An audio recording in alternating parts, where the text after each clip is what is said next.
الله فقط عظیم باشد و عظیمترین باشد، باور بکنیم من و تو هیبت پیدا میکنیم.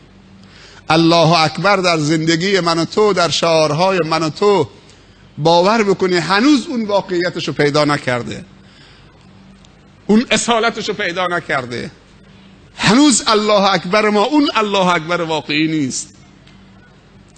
به خاطر همین از دشمن میترسیم، به خاطر همین از خدایان و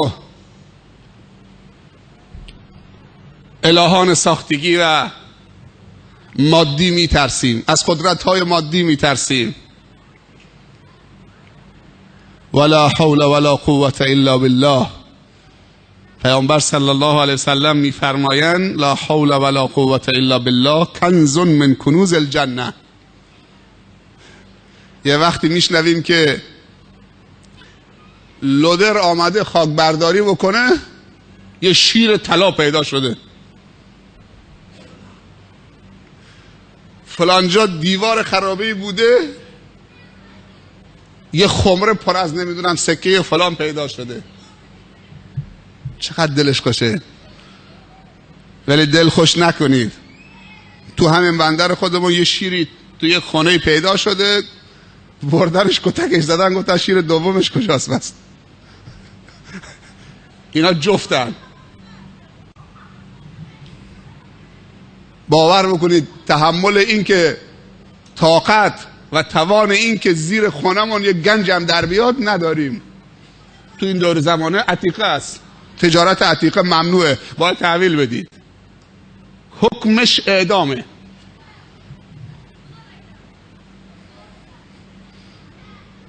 چرا چیزی که طاقتش ندارید؟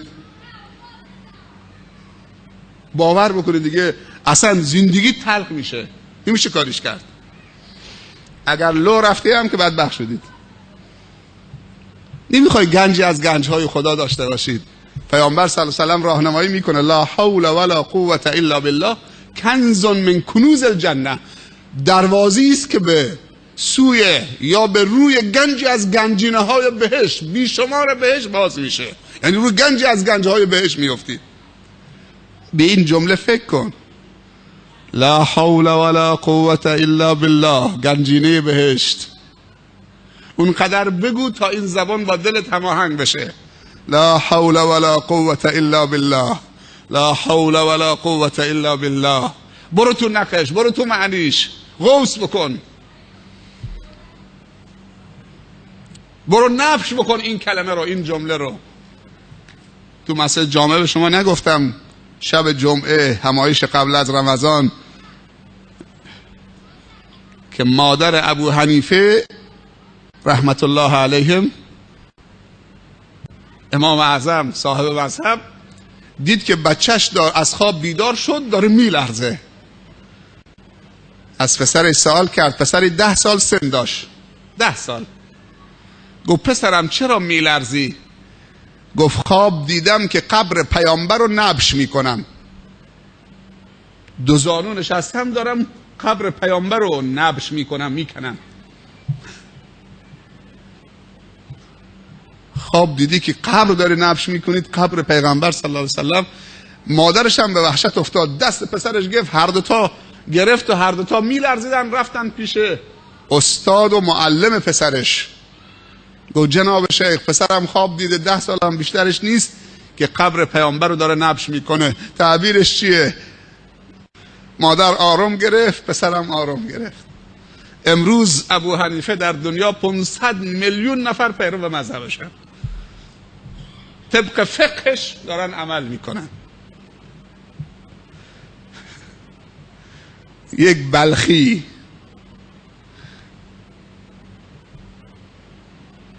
یک عجم، خیلی از عرب ها که عرب قح و اصیلن هم از این عجم زبان دارن پیروی میکنن در تفقهشون در دین، در پیرویشون از پیامبر صلی الله علیه و سلم. سبحان الله والحمد لله ولا اله الا الله والله اکبر ولا حول ولا قوة الا بالله. دیگه از چی میترسید؟ هیچ. به شرطی که تو وجودت ریشه بدوانه، باش زندگی بکنید. از کلام خدا و شنیدن کلام خدا لذت نمیبرید، با قرآن انس نمیگیرید. حالا برو بیرون،